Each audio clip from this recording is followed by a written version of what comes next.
Glory to Jesus. Sisosuku lokuqala ke bazalwane le ndaba enkulu yenzuku zokugcina. I-message bekufanele biyaphuma ngisho emaphepheni nakumagazini. Kodwa ke the God of this present worldly system imelene nokushungelwa kufundiswe indaba enkulu. Ngingayibiza ngamagama amaningi le ndaba ngithi insuku zobuya kwenkosi, ngithi ukusongwa kwesikhathi somusa,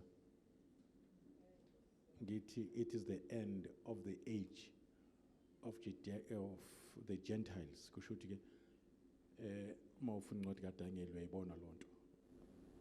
Soon kuzozwakala isimemezelo lisithi the kingdoms of men has become the kingdom of the Lord of Lords, the King of Kings, Jesus Christ. Hallelujah. Amen. And it has happened ukuthi emaplaneni uNkulunkulu anawo ezihleli emaphakadeni ngobuhlala lapho.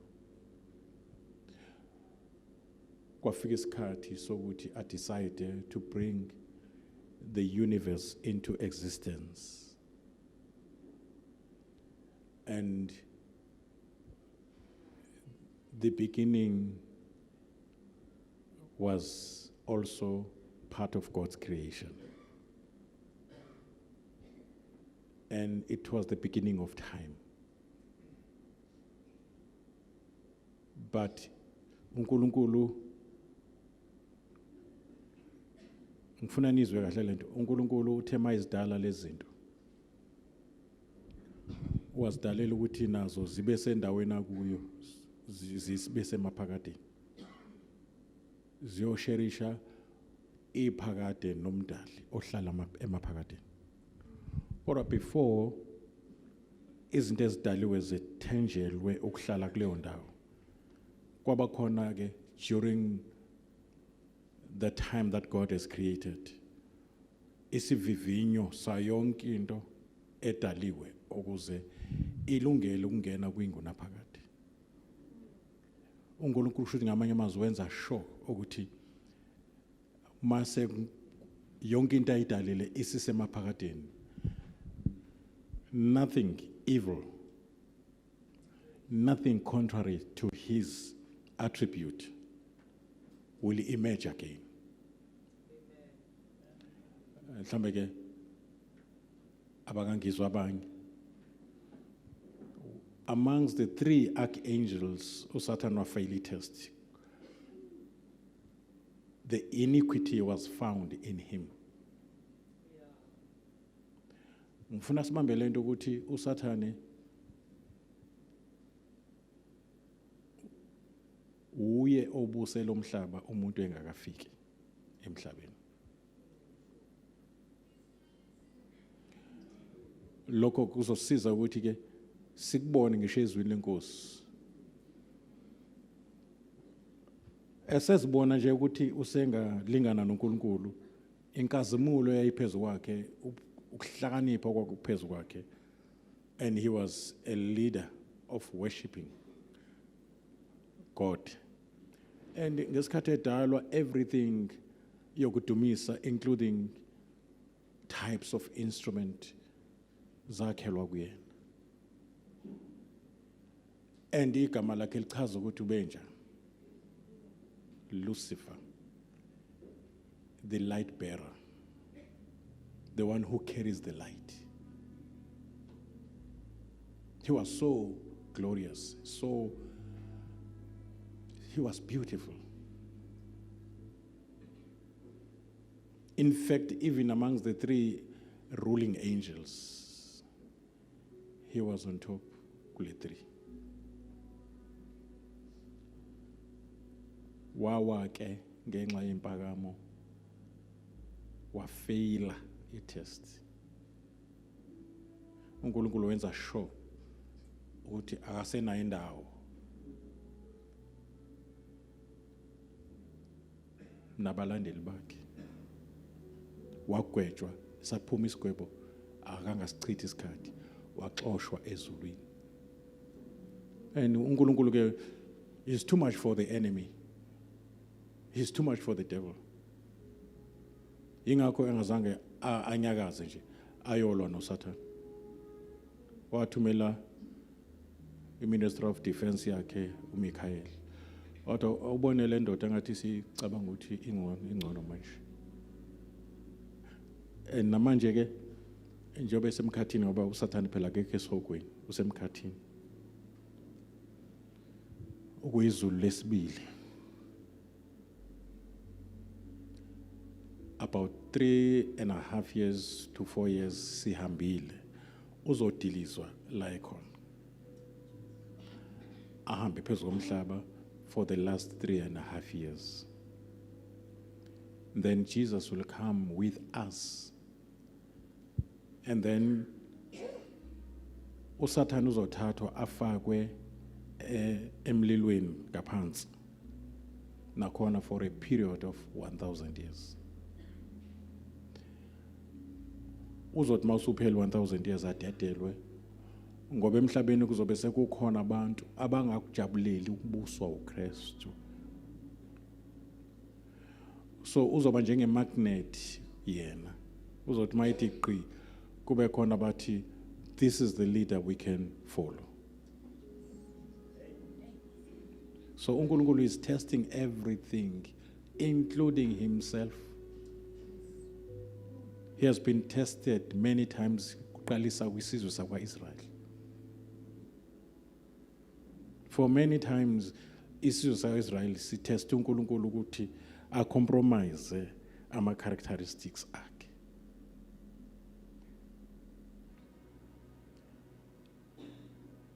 Our Lord Jesus Christ naye uNkulunkulu azange aqala ukusebenza ngaye esemhlabeni engakavayi kwi-test ehlane. uAbraham wayengeke athole title ukuthi he's a friend of God engakadlule testing. Everything is being tested. Mhlawumbe umunye angabuza ukuthi kule ndoda yayile ngesiphambanweni eyavela ngene ezulwini nje on the same day. Nayo he was tested ukuthi izokwazi ukubona uJesu ukuthi uyinkosi mayisenje. So everything must go through a test before it qualifies to spend eternity with God. Amen. Now njengoba uJesu ebuya nje uzoclaima izinto azithenga sezithengisiwe. Ngoba uAdam ngesikhathi ebekwa ukuthi abuse phezu kwemisebenzi yezandla zikaNkulunkulu. Itest yayibekwe kuye wayifeyila. The omniscient God owazi the end from the beginning. He had already provided a solution, yes or no. Even before uLucifer abekhona umuntu okuthiwa uLucifer. Mhlawumbe abanye bebebuza ukuthi yini uNkulunkulu adala uSathane. uNkulunkulu azange adala uSathane, wadala uLucifer. Yini uNkulunkulu adala isihogo sakhe wayimaterial yokuba rebellious kukwaLucifer. Ngoba kuthiwa umlilo ozoshisa wena uzophuma kuwe. Ingakho kunevesi elithi isono sakho siyokufumana. Bese kuthiwa inkokhelo yesono ukufa. So uNkulunkulu kunezinto angenazo eziproducwe ukuba khona kwesono. Uyabona nje uzokungena iplan ukuthi ingane yakho iyoba isigebengu, akukho nje iplanini yakho. Noma ngabe kungenzeka ukuthi wake wayisigebengu, manje awufisi ingane zakho zibe yinto owawuyiyo. You see? But kuyenzeka ingane zakho zibe yinto ongazange uyiplan. Zingabe yile oyiplanile. Why? Because phela umuntu lo une freedom of choice. OkaNkulunkulu ukukhethela. Ukukhetha akukhethele izinto angajabula ukuthi uzikhethe. Ukuthi ukhetheliwe akusho ukuthi lento ikhetheliwe sekweyakho. Khetha la ukhethelwe khona. uyayizwa into engishoyo? Ngoba phela indaba enkulu ukuthi asenze umuntu ngomfanekiso. So kusho ukuthi akwenziwa ngerobot. Akwenziwa ngecomputer programmwa irane ngokweprogram, ingarani ngokwechoice.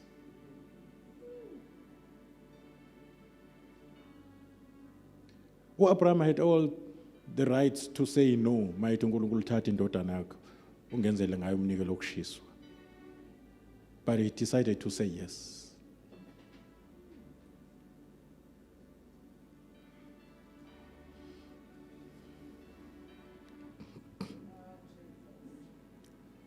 Angifuni ukuthi kube ngathi ngishumayela iCalvinism okuwukuthi okwenzekile kufana nokudaliwe. Uma ubona umuntu ezefe engasinzwanga vele kwakudalwe kanjalo. Ayikho lonto. Kusho ukuthi singathi uma ngabe ingane yakho iba isigebengu kusho ukuthi kwakudalwa uNkulunkulu ukuthi ibe isigebengu. Ingakho uJudas Iscariot makuthiwa ngaphandle kwendodana yokulahlwa alibizwa igama lakhe. Ispace is vacant akhetha yena ungena kusona.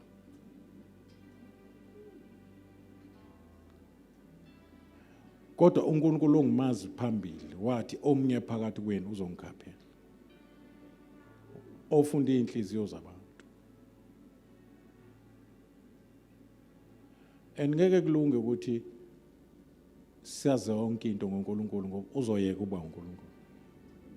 Kufuneka nje Deuteronomy 29 verse 29 aringe engqondweni zethu.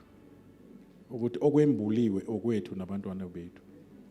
Esingakwazi okaJehova. Uyoyeka uba uNkulunkulu masesazi yonke into ngaye. Ingakho no Paul emveni bese uNkulunkulu esemnika izambulo ezamenza ukuthi afakwe ngisho uviko enyameni ukuza ngaphakami. Wanikwa nezambulo okuthiwa ungatsheli umuntu ezakho.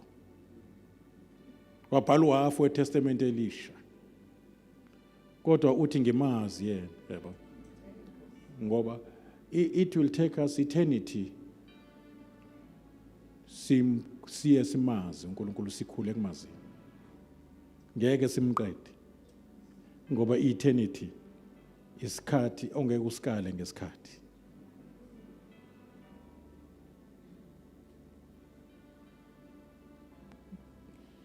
Jane McLean uyayizwa lento ekhuluma nje? Yeah. So ukubuya kwenkosi yethu uJesu lo monakalo ongaka nje ubonayo uNkulunkulu wawuhlelele emaphakadeni. Isolution yafika kuqala umonakalo ungakafiki.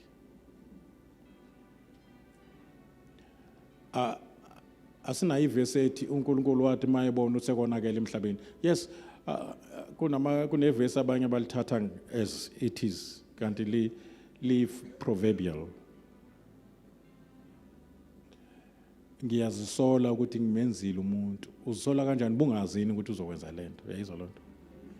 Waye umlingelana umuntu uthi utshala isihlahla phakathi nensimu kanti uyazi ukuthi uzodla ngoba phela wena wazi phambili. I-answer, everything must be tested before it qualifies ukuyohlala noNkulunkulu emaphakadeni. Everything must be tested first. Even umoya ongcwele uyatestwa ngokuhlala ebantwini ababheda njengathi. Kutestwa ipatience yakhe. Yes, uJesu usezulwini. Naye udlulile testini yakhe wenziwa yonke into. Wazohamba after 33 years engenzanga nesodwa isono. Yes? It's not easy. Mawuzele umfazi. Ngoba lokho kwahlula Adam engazelwe na umfazi ke. Futhi engazelwe indoda.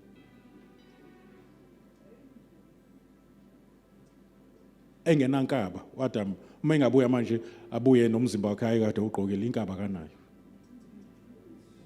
Ngoba kasazi beletho somuntu wesifazane wazi izandla zikaNkulunkulu. But wafaila. Mbo uNkulunkulu uma ingane yakhe ikulalela kwafaile kaNkulunkulu ingane. Umbo uNkulunkulu uma ingane yakhe ikulalela. Ungazitshela ukuthi ungqo wena kusho ukuthi hayi wena mawutshela ingane yaqonda hayi umusa.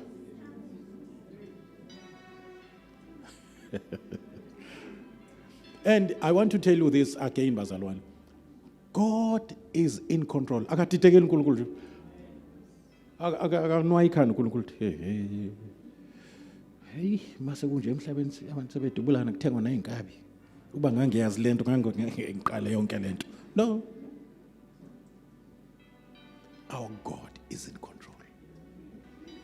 Ingakho ekwazi ukuprofeta ngokuthi uAntichrist lozalo uzobusa isikhathi esingakanani bese kuyaphela ngayo. Semnqumela isikhathi. He's in control. Lento thina sithi ifuture kuNkulunkulu sekuyihistory. And iprofeto zakhe they are more up to date than tomorrow's newspaper. Yabona into esazoshow ipaper lakusasa kade ishiwo eBhayibhelini. Ingakho uma ufuna incwadi kaJohn 19 uthi uNkulunkulu uthi uJesu lapho ngitshela lezi zinto zingakenzeki ukuze mase zenzeka nikholwe ukuthi ngingubani.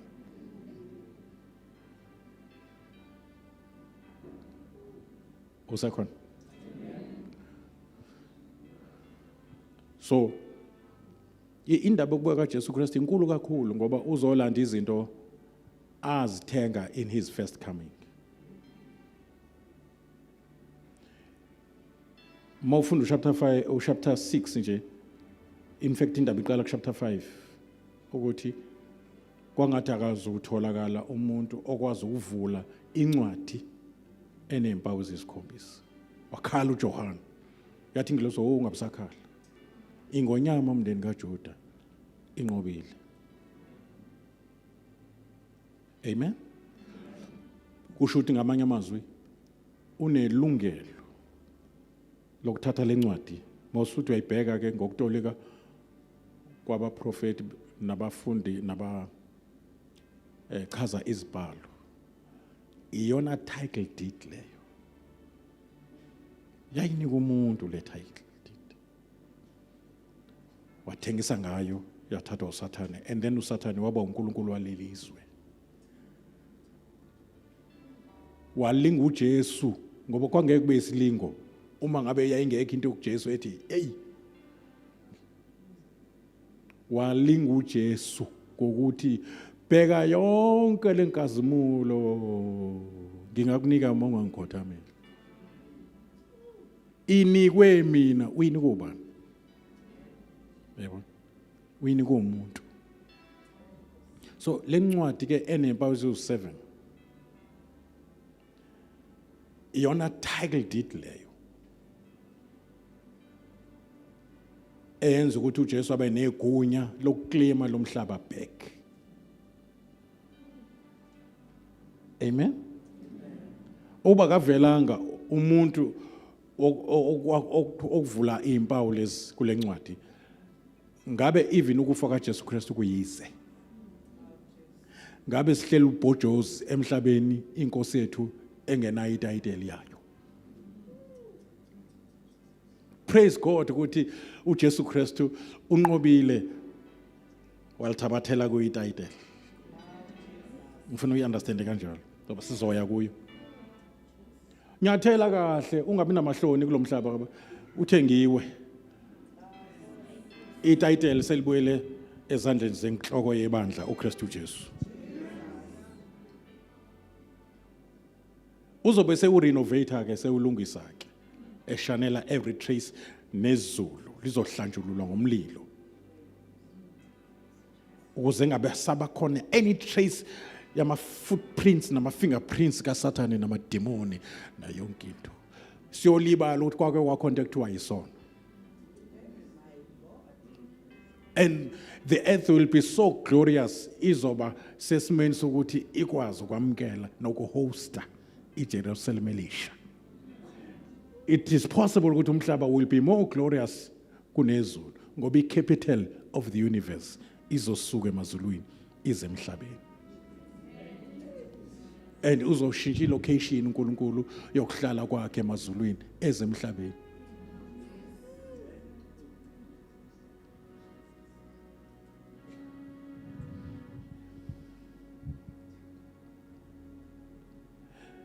Indaba yama end time events bazalwane. Sizobeka la ukuthi ke why is it so important ukuthi ifundiswe ishunyayelwe indaba yokubuya kwenkosi yethu uJesu Kristu, noma singathi udaba lwezinto eziyokwenzeka until kuze kufike esikhathini sokwenziwa komhlaba ube musha.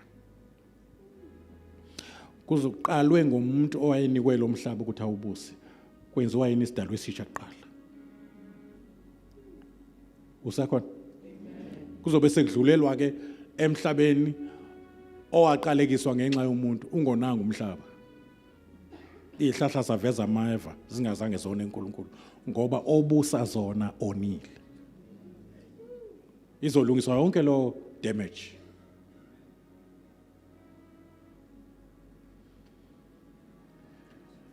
Amen. Yes. Before ngiqhubeke umoya ngcwele uyayigcizelela ngenhlizweni yami lento ukuthi uSathane uzuyibekile ukuthi lesifundo amadimoni uSathane akasifuni right from the beginning of time, ngoba siya involved entweni ezokwenzeka and akasijabuleli. Akubona bonke abajabulela ukubuya kaJesu.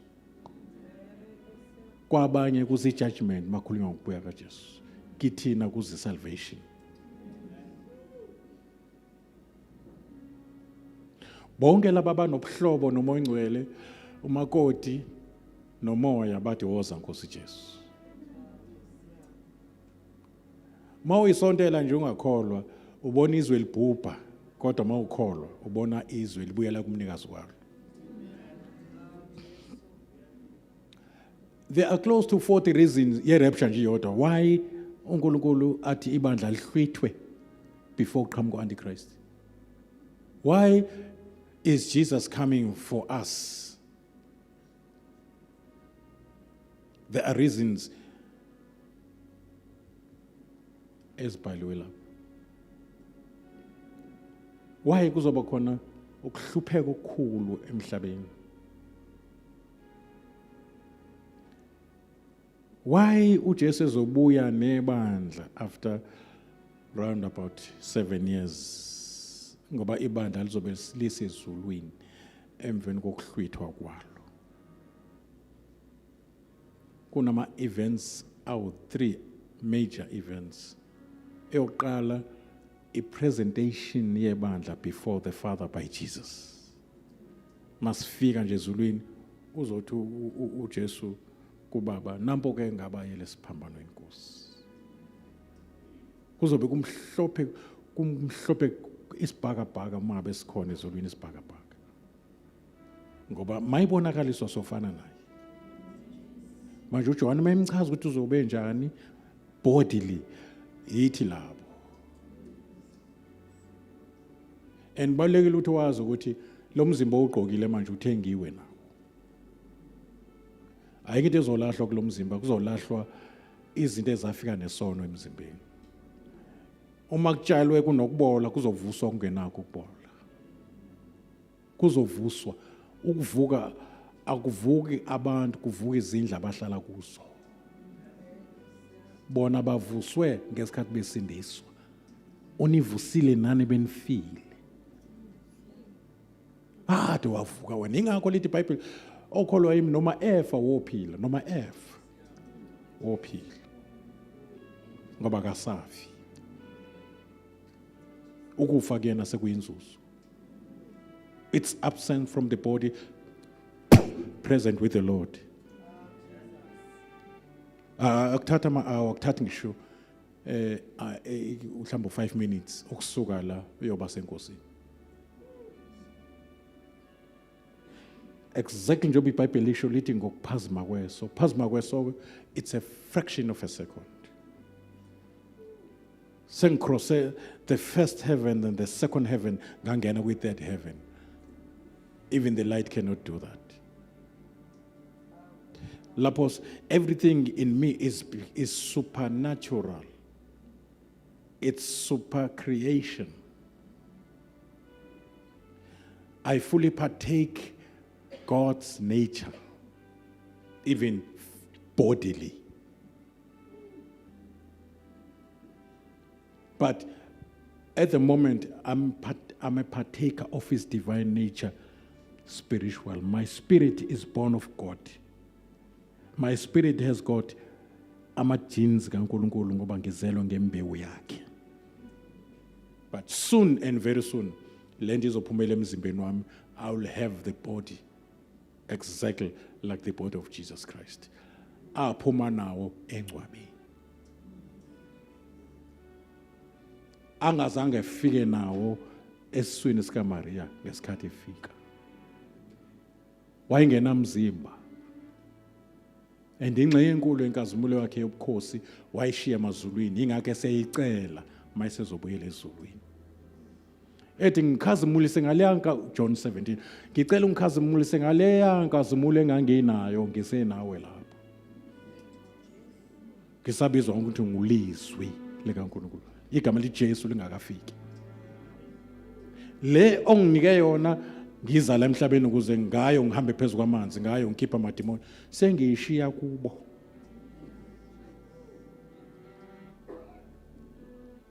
Kanti ikhona esisazoyithola uma ebuya.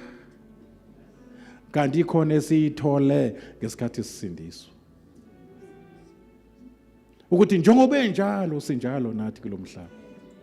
Inkazimulo ke leyo. Tshela makhelwane unenkazimulo kaJesu wena. Yeah, ukuthi ifihlwe endlini yobumba akabonakala. Kodwa kufihlwe umdala weinsuku lapho kuwe. Why ngisho njalo? Ingoba kusaphili wena, umoya wakho noma kaKristu has become Christ. Akusaphili mina uKristu ophila, umoya wami udliwe umoya kaKristu. Njengomzimba wami uzodliwa umzimba ongaboli. Ma ibuya imphefumulo yasebehambile emhlabeni, izobuya nenkazimulo ezodla imizimba ezovuswa noma ucrematiwe uzovuka lo mzimba. Ngoba wathengwa ngegazi. Akulahlwa lutho. Isibonakaliso salokho uthe uma kuzobheka uJesu Kristu emangcwabeni kwatholakala ukuthi sekusele indwangu kuphela. Kuzoba njalo futhi phela nathi masihlwithwa kuzosala esikugqokile ngoba ngokuphazima kweso so nje kuzoba amapijama namasiyuthi kuthi sithola ingubo yenkazimulo ngokusheshsha. Ngicela ubuza makhelwane, are you ready mbuzi? Uthi noma ukuthi hayi sesiyobona khona, bona manje.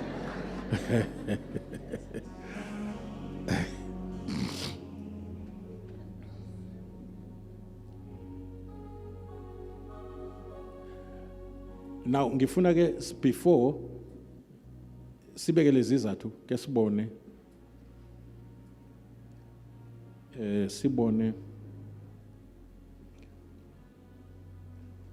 some of the series esizongena kuzo la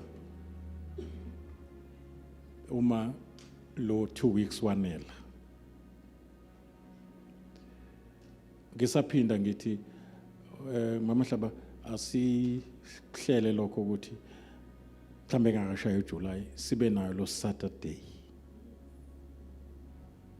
Sizoqala from 10 to 5. Kube nama breaks nje phezulu.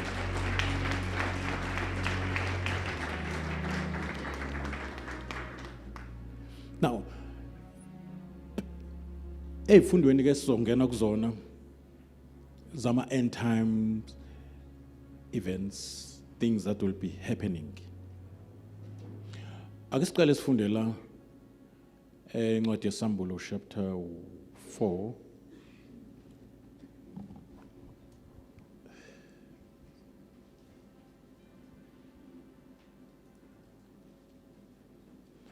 Usifundele verse 1. Sambulo 4 verse 1. Emva kwalokho ngabona bheka-ke umnyango uvulekile ezulwini, nezwi lokuqala engalizwayo linjengelecilongo likhuluma nami lithi, yenyukela lapha ngikutshengise okumelwe kuba kube khona emva kwalokhu. Yenyukela lapha ngikutshengise okumelwe ukwenzeka emva kwalokho. Kunezinto ekumele kuba zenzekile. Chapter 1 verse 19 uthini? Same book.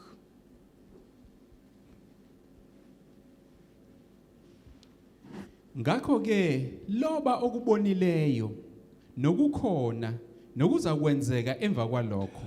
Loba okubonileyo. Nama ufunda chapter 1 wabona uJesu, isibonakaliso sika Jesu.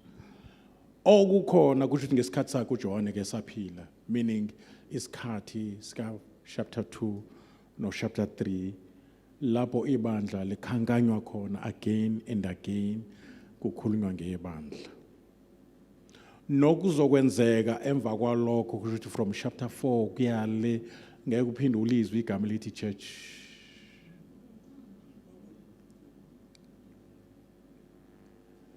Now uJohn la uthatha isimo sebandla lihlwithwa ngoba kuzovuleka iminyango ezulwini. Izwi elisimemezayo linjoba njengecilongo. Ebese ke leli izwi lithi come up hither. Ngihlale ngisho ngithi into enza ukuthi uLazarus phinde afa kwathiwa come forth. Akusho ukuthi come up. Waphinde wafaka uLazarus. uEliya akakafi kuze benamhlanje ngoba kwathiwa no Enoch. Wahamba nomzimba kugcwele isitambu sinjalo. Alikho ithuna ka Enoch nelika Eliya alikho. Kuyahlekisa nje ukuthi wayethi kungcono ngife, uyakhumbula esho. Ebanjwe idepression efuna into engekho eplanini akakafi kuze kube namhlanje. Njengoba sithi uMethusela nje waphila 969 years. uEliya over 2000 close to 3000 years edla anhlamvana.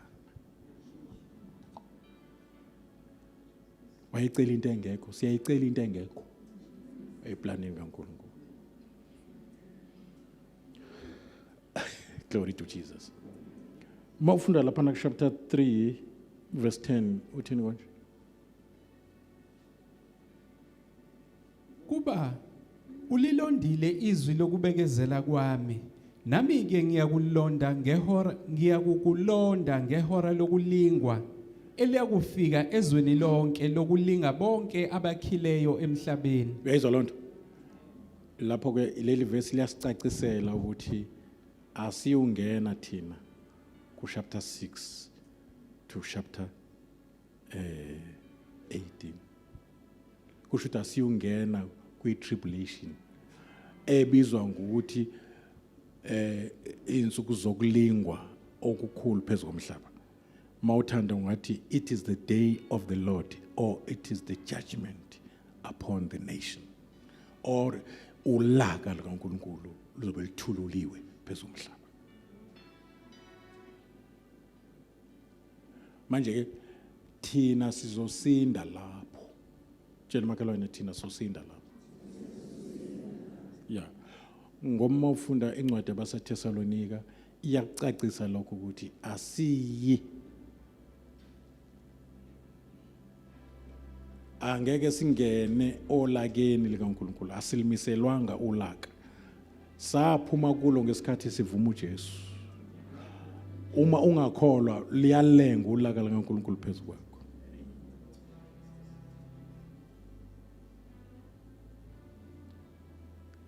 Verse 11.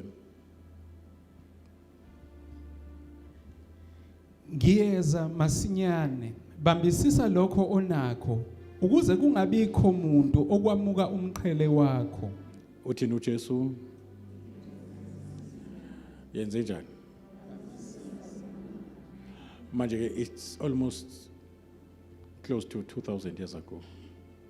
Kodwa sekumasinyane kuye. Why? Because one day to him, as he is abiding in the eternity, is like 1,000 years. Kushuthi singasho bekusho 2 days ago lokho. Ngesikhathi nasibona 1000 years yena uzibonela 24 hours. Uma ngabe ke ethi uyeza masinyane kusho ukuthi izinsuku zokugcina. According to Hebrews chapter 1 ukuthi uNkulunkulu wakhuluma ngabaprofeti ngendlela eziningi. Ensuku zokugcina ukhulume kithi ngendodana yakhe. In the Old Testament ukhulume kakhulu ngabaprofeti. Mayivulwa iNew Testament wakhuluma ngoJesu kakhulu. Manje ufika kaJesu kuthiwa it is the beginning of the last days. Uyangizwa?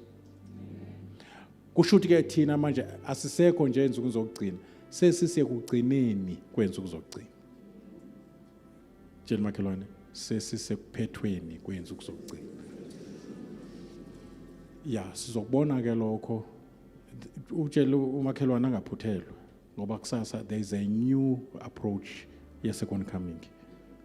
Uma ucabanga ukuthi sisazohamba ngalelandlela obuhamba ngayo, there are new revelations esozifunda khona la izweni. Uzwele second? Yes, we are going deeper. And to those who are saved, a second coming is part and parcel of the gospel of the kingdom. Ungakulinge kwi-gospel ushika malithi kingdom.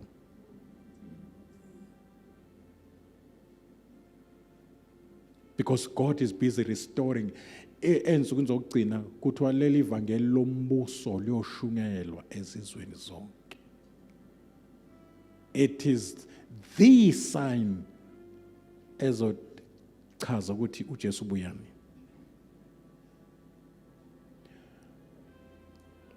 Glory to Jesus. So uJesu ke uthi ke ngiyeza masinyane.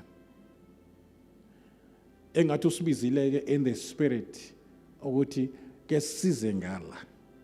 Tshela umakhelwane ukuthi nginyukele ngala. Yenyukela ngala. Mtshela. Ya awuzile nje enkonzweni as usual unyukile. Lithi iBhayibheli uJesu wenyuka intaba abafundi bamlandela isixuku sasalezansi isixuku. Kodwa abafundi banyuka naye ngoba izinto zikaNkulunkulu zenze njani? Zenyukelwa. Abanganyuka babona ngesonto. Sebeshaya amaqhoko sebethi.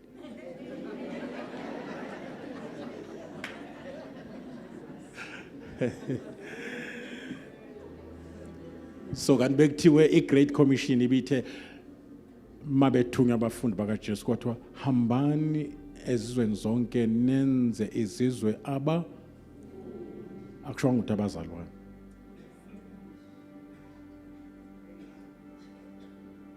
Into ezokuthi sigwinywe ezinye izinkolo because asinayo appetite yokufunda.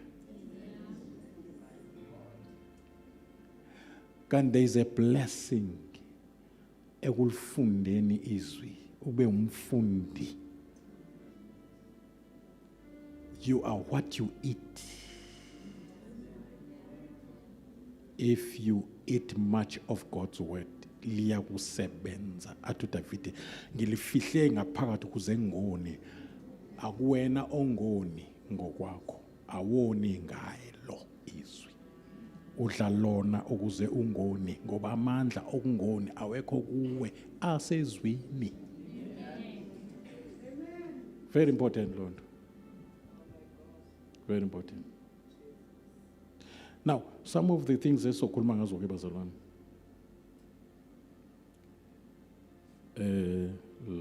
La kule sisifundo sokuya kaJesu Kristu.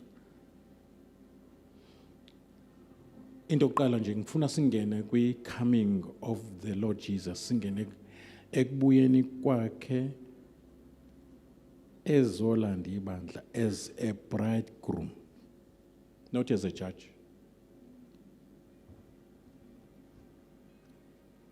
As the bridegroom ezolanda thina. So qala kusasa ke singene kuloo ndaba. And sibone ne-purpose yokuza kwakhe nesikhathi azofika ngaso noma singeke silazi usuku basilinikwa kodwa sinikiwe isizini ngoba kunama signs esiwanikiwe. And the manner of his coming uzoza kanjani, and who will be taken with him. Buza umakhelwane wakho ukulaba abahambayo noma kulaba abasalayo, no noma usacabanga.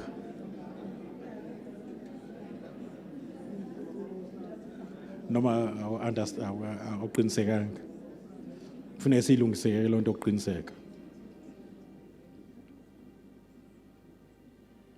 And uma isikhathi sivuma, there are types and symbols and parables that shows noma ke that confirms ukufika kaKristu ezolanda ibandla lakhe engakezi as singayibiza lonto ukuthi i second coming. Asikwazi kuyibiza ukuthi second coming mayizolanda ibandla ngoba akeze ukwenza lokho kwashiwo ingilosi.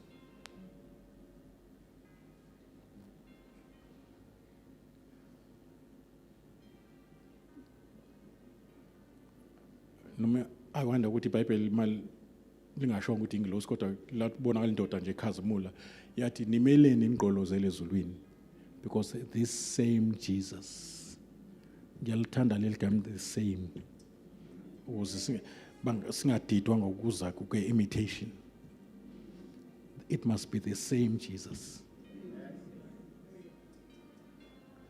Tell makhelwane, thanks God for the same one. Yeah, it is the same Jesus. Yeah, it is the same Jesus. Now, this same Jesus, lo enimbone ethathwa yifu, uzobuya ngalendlela asuke ngayo. So i-take off yakhe yaye kusentabeni azonyathela kuyo uma ufuna incwadi kaZakaria. And lo ntaba uzonyathela kuyo iqhekeke phakathi. Abachazayo bathi ke isine crack already lo ntaba. From north to south. Ngoba mayinyathela enguhafu uzoya east omunye uye west.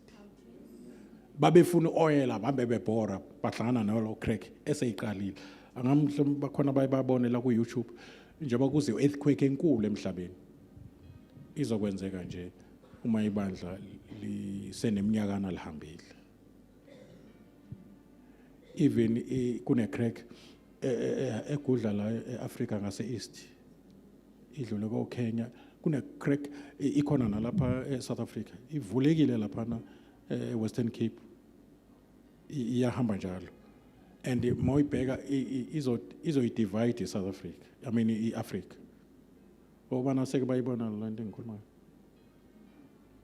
Yeah, nakwezinye indawo nako California indawo eziningi ziyaqhayeka.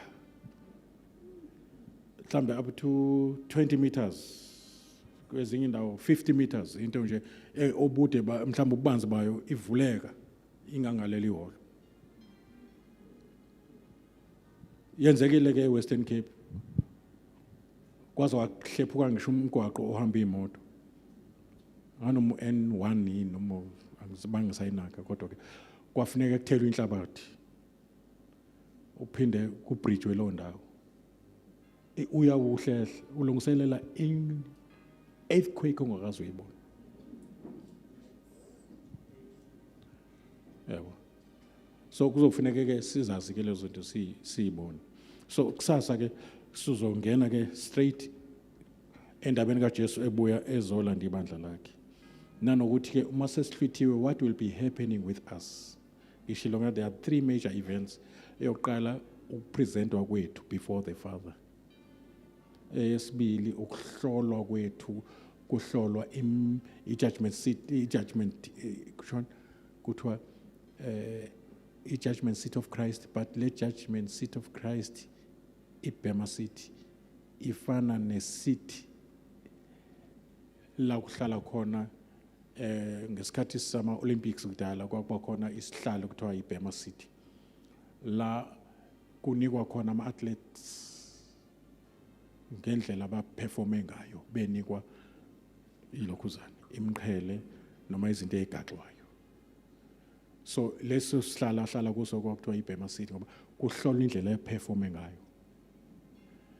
Thina ngesikhathi sisindiswa sidlulile kwi-judgment now kwi-condemnation. There is now no condemnation. So into ezohlolwa kuthina yimisebenzi indlela esiperforme ngayo. Ingakho ethu uPaulos ngikulwile ukulokuhle ngafeza ubizo uNkulunkulu abengibizele lona ngagcina ukukholwa sengilinda umqhele ayithi sengilinde izulu.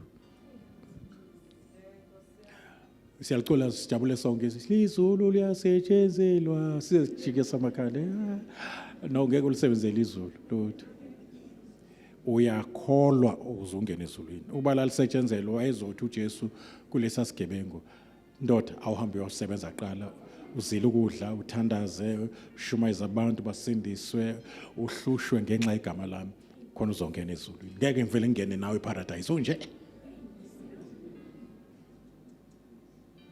wavela wathi nje namhla akapapathiziwe akayenziwa lutho akazi ngisho isidlo senkosi akazi ayenze ne-whole night prayer akazi lutho nje akazi ngisho elilodwa ivesi unesambulo sikaJesu kuphela akanalo ivesi likaJesu ithe mayimbheka wathi akapheleli lalo uye embusweni ngicela zangikhumbule what a revelation. So alisetshenzelwe izulu tshela makhelwane hayi alisetshenzelwe izulu kusho ukuthi mawushonelwe ingane iyashonela yashona izalo kusho ukuthi ngeke sangene ezulwini manje mhlambe uyabona kusoba nemigqibelo enjalo nje kwesisikhathi sibe nomgqibelo okuphendula kwama tough questions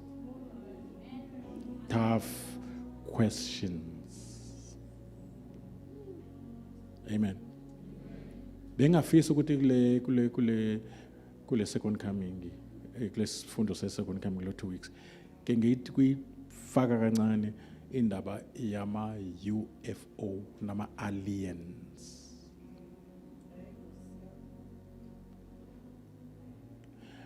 Oma red moon obana bake bayibona inyanga ibofu ubana sake bayibona inyanga ibofu. Those are the signs uJesu akhuluma ngazo. There will be signs in heavens. Lama flying saucers kudala abakhona ngoma 40s ayisemane bonakala ama flying saucers. I-technology engesiyona la emhlabeni.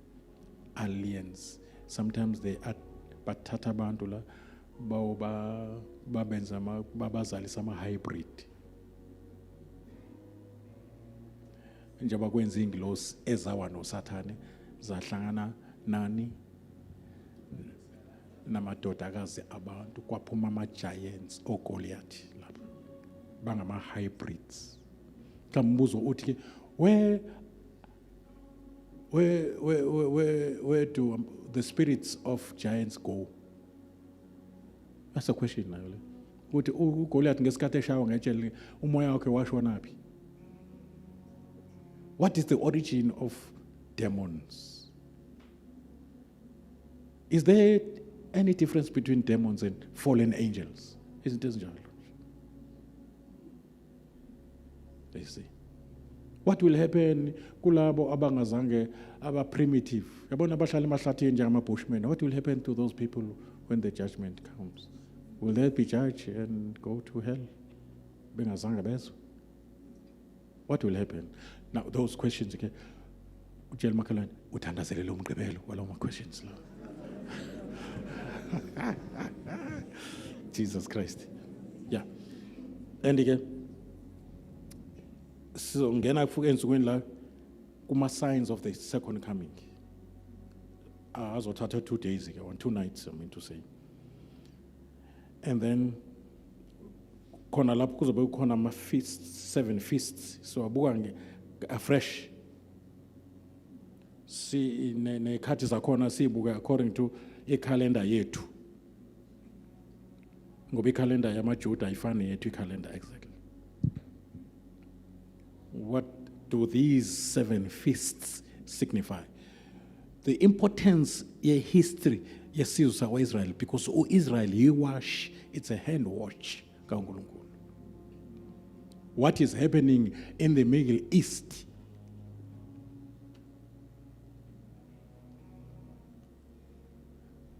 we must open our eyes, because what is happening now in the Middle East is the fulfillment of the prophecies. Amen? Once mangalo mafika eJerusalem njoba libangwa kangaka nje mafunda eZakaria liyabangwa eJerusalem, and there are three major religions: Judaism, Islamic religion, and Christianity. And ama-Palestina ke ngoba naye kufanele uyazi history yama-Palestina ukuthi igama lithi Palestina alithatha actually obani lama-Palestina, ngoba manje bazibiza ngegama nale gama lithi Palestine. It's not an old name, it's not an original name. Njoba sithi lento eqhubeka ePalestina iyafana nento ebiqhubeka eSouth Africa, amabhono egcindezela amabhono ke asho Israel. Abantu abafuna ukufunda i-biblical history.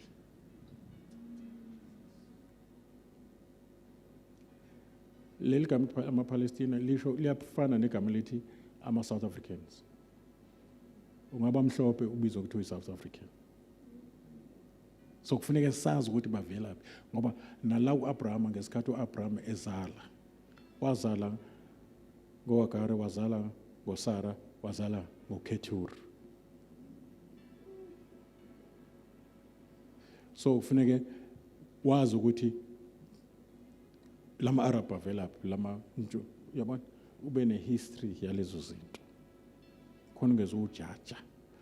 Kangoma ufunda incwadi kaJoel chapter, in fact almost the whole book of Joel, it's all about end time events. Noma singena kwi-foretaste yokwehla kaMoya Ngcwele, kodwa uMoya Ngcwele uzobe enamandla during the great tribulation period. Sizokhuphuka naye kodwa azophinda sale yena uMoya Ngcwele. Uyena ozosinika amandla okuhlangabeza uJesu. Sizovuka ngaye uma sife, safela kuKristu. Sovuka ngoMoya Ngcwele. uJesu avuka ngaye. Ngoba uMoya Ngcwele is God omnipresent. uMoya Ngcwele is Jesus and the Father everywhere. Angithi shaya isifuba sithi uJesu la ngaphakathi. Bonke abamamkelayo abanike igunya. Ngime eminyango kuyangqonqoza. Ume ko yonke leminyango yenhliziyo zabantu eyedwa kanjani? uMoya Ngcwele. Very important Lord. And indaba kaMoya Ngcwele, uMoya Ngcwele is a person kodwa usendaweni zonke. Umoya wakho is a person, is actually you. Kodwa usezulwini umoya wakho at the same time ukuwe futhi. Uhleli noKristu kwezasemazulwini indawo umoya wakho. Because the spirit part of you is not confined to space and time. Because the spirit part of you is an eternal being. It was planted by God into a finite being, which is your body. It's one of the reasons why uNkulunkulu ashiya amazulu azofuna umuntu ulandela eternity. Ulandela into ayihlephula kuye.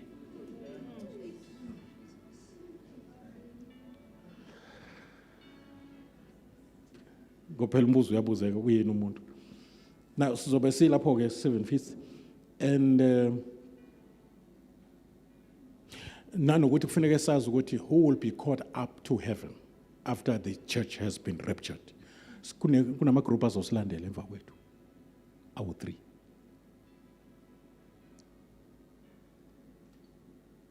Ngicela ukubona izandla zabathi ngiyafisa ukwazi lapho abazophinda basilandele sesithethiwe. Ngibona izandla zabasha. Yeah. Kodwa bazodlula etestini nathi singazange sidlule kuyo.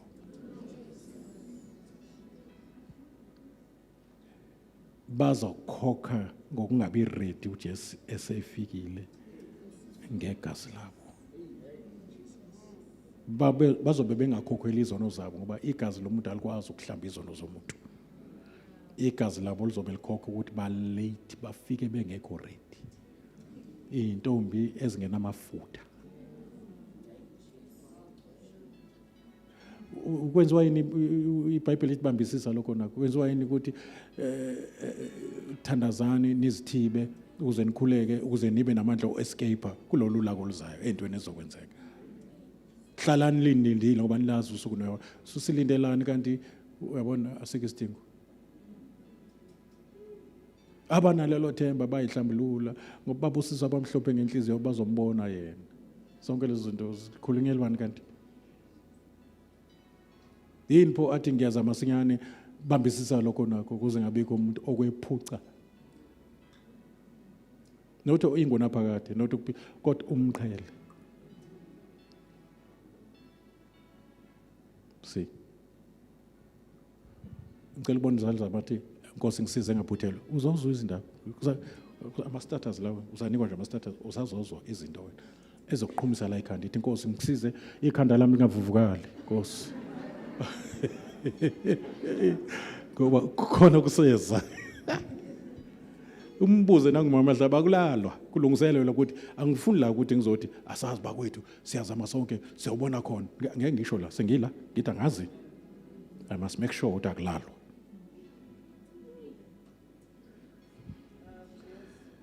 So and kufanele sibone nenhlobo zovuko. There will be resurrections. And the first fruit of those resurrections, resurrection ka Kristu elandelwa uvuka kwabazalwane eJerusalem. Kubizwa ke nge-first fruit lokho kuvuka. Bese kuba ukuvuka kwebandla amakhalicilongo kubizwa nge-harvest. Bese kuba khona ukuvuka kwabafe ngenxa kaKristu bephika uPaul esile. Bese kuthiwa gleaning ukhothoza njengoRuth wayihamba ekhothoza emva kwabafuni.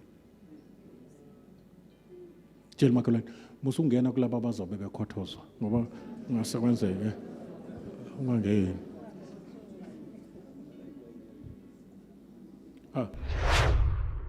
To get the full sermon, you can purchase the full sermon online by logging in on to www.christkingdomcitizens.com. For any inquiries, please do not hesitate to contact us on information provided on the screen.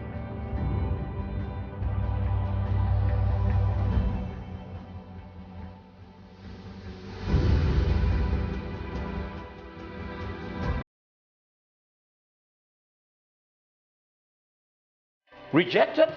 Why? Here is a marvelous solution for you. Stop asking questions. In the Market is a book written by Dr. Thabisile Mashaba and Apostle Victor Mashaba. These being renowned teachers of the word. This amazing work is entitled The Pain of Rejection. It is also on DVD format. Get your copy now.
Young lady, young man, here's something fascinating for you.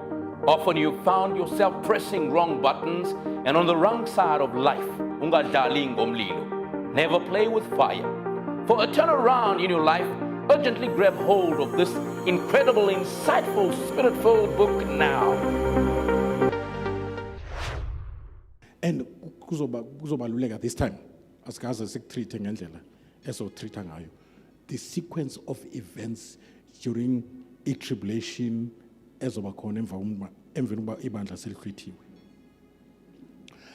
I-Trinity kaSathane laphana ku-chapter 13, udragon no-antichrist no-false prophet. Sibuye sibone futhi ne-religious Babylon elaphana ku-chapter 17 isambulo, ne-commercial Babylon elapha ku-chapter 18. Nezimpi ama-world wars azoba khona. Some can be possible ukuthi enzeke iseyinto ngoba indaba yema end time events nje bazalwane, enye akulula ukuyitolika, enye izitolika yona ngokufezeka kwesiprofeto. Angani manje izolo nje. That is why incwadi zababhalayo bebhala about eschatology noma ke the end time events ziphinde zibhalwe kabusha, ngoba enye into bebecama ukuthi izokwenzeka kanje yenzeka kanje. But ke uma ingcwele ekusiza ma uresearcher, ngoba kufanele uncike kumoya ingcwele, ungenciki kakhulu encwadini, uncike kumoya ingcwele ukuze noma uyayifunda incwadi ulalela iwasho ukuthi lithi right noma wrong, ukwazi ukudla inyama ushiya amathambo. So lokho ngeke ukwenze ngengqondo yakho. Usekhona?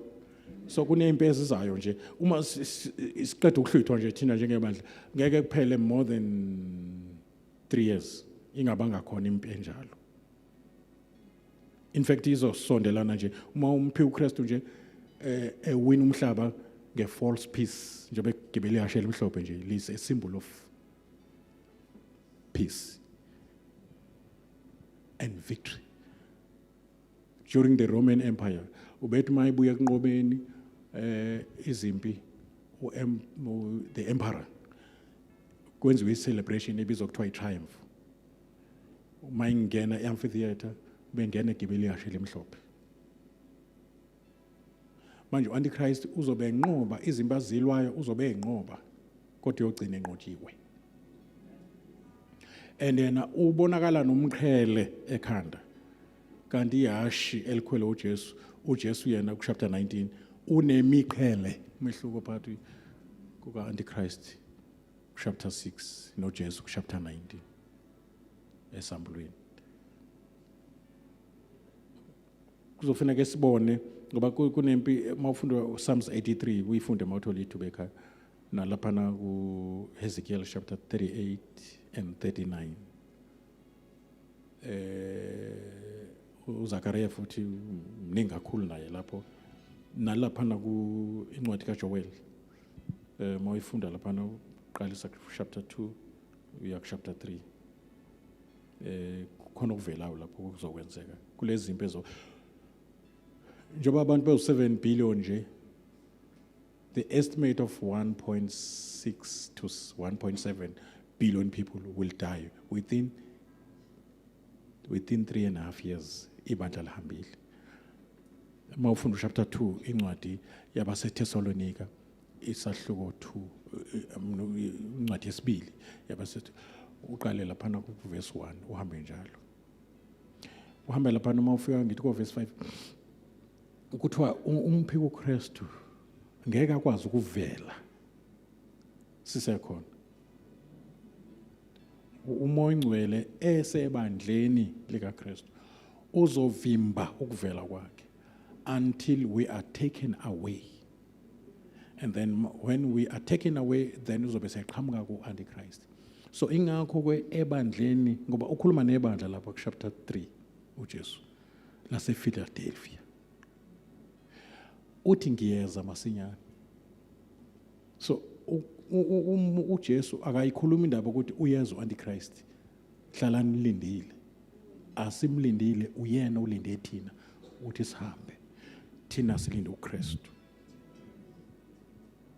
So that is why kukhulunywa nge-escape lapha kwincwadi kaLuka chapter 21 verse 36 and 37.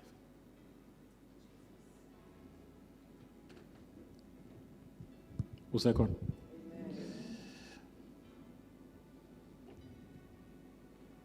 So a sequence of events tribulation.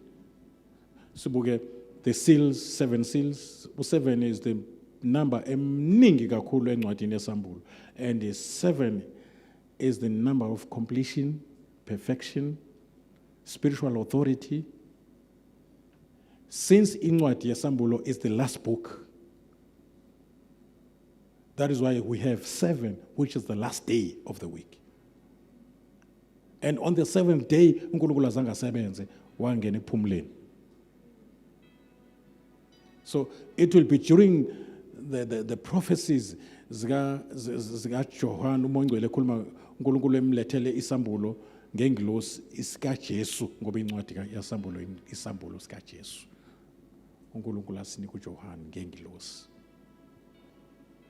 Now, most of the things zifika ekupheleni. 7 is the number of completion. Hallelujah.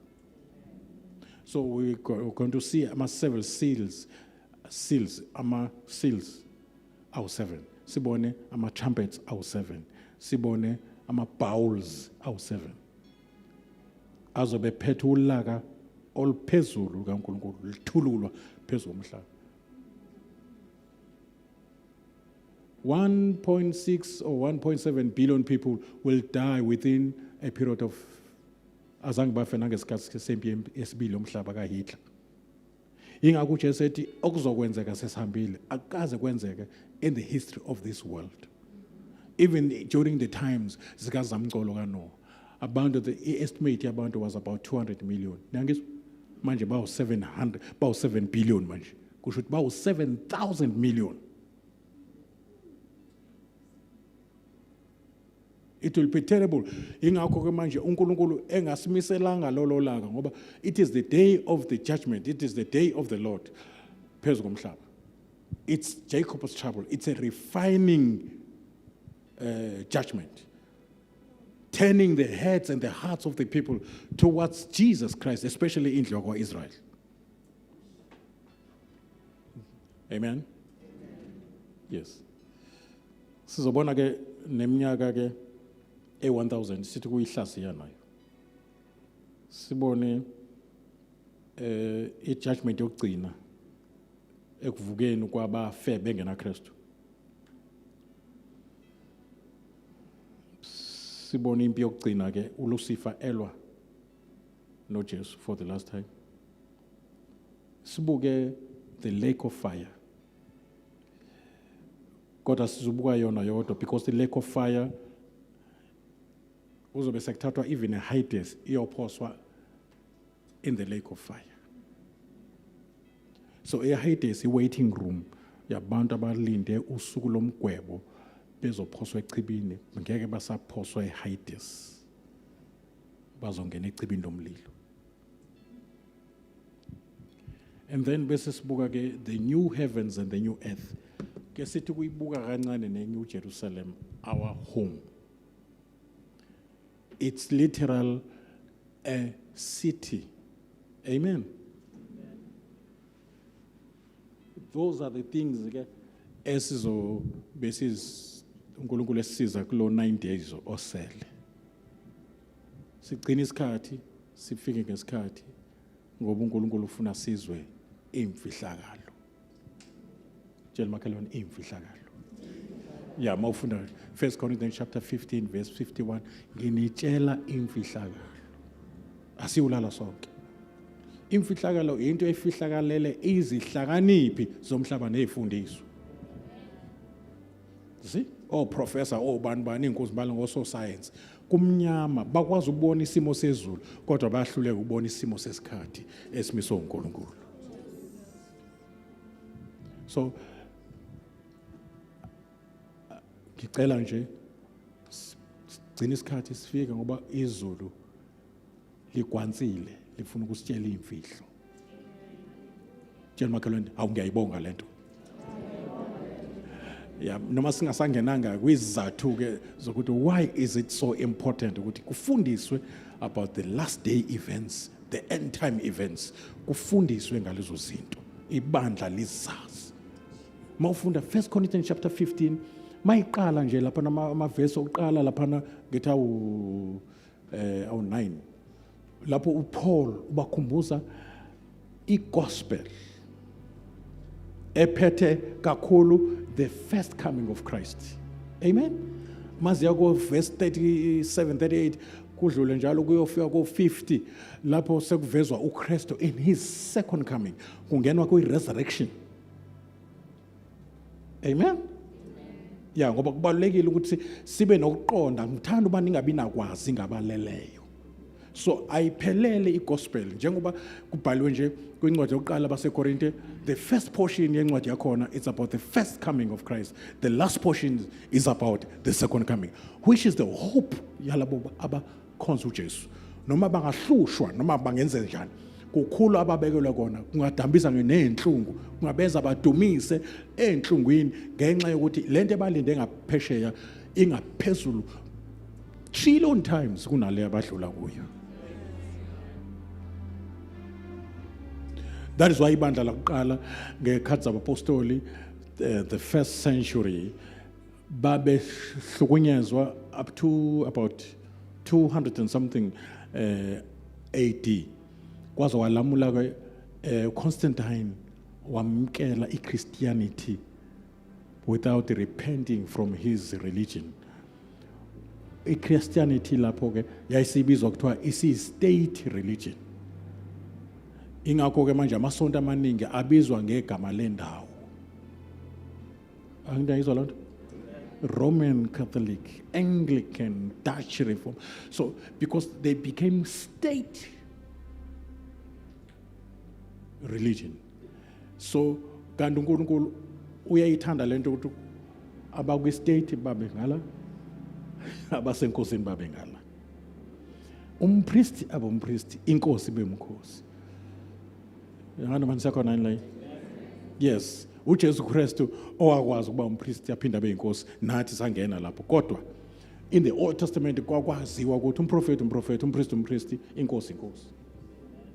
So kwabiwe kanjalo. Kwahamba ke akobe kwaphela indaba yensindiso, kwangenwa kulento ekuthiwa i-Dark Ages. And then uNkulunkulu wavusa uMartin Luther nge-Reformation. Then it was the beginning of restoration. Njengoba kushizo lenkosi ukuthi heaven will keep Jesus angabuyi until the restoration or the restitution of all things that were spoken by the prophets.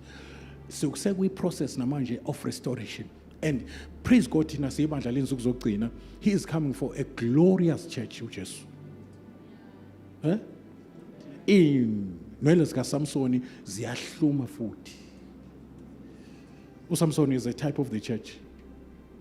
So ziyahluma futhi, the glory of the last days is greater than the glory of the former one. Ngicela sime ngezinyawo sibonge inkosi.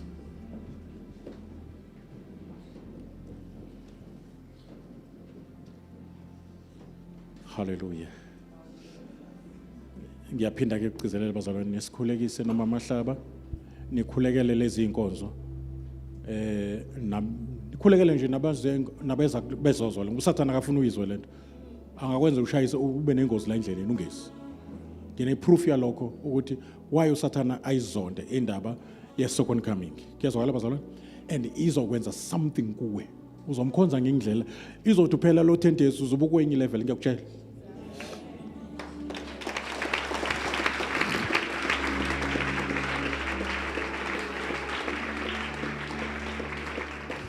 Sicela mama hlabeze phambili. Hallelujah. Akube naloyo athi baba ngiyabonga ukuthi ngibe kule group oyikhethile ukuthi izozo imfihlakalo abanye abangayazi. So ngisize Nkosi izwi nezwi ozolikhuluma empilweni yami njengoba usuqalile lishintshe impilo yami kuze ngikulungele ukuthi uma likhala icilongo ngihlwithwe kanye nabangcwele. Ake sibonge sonke.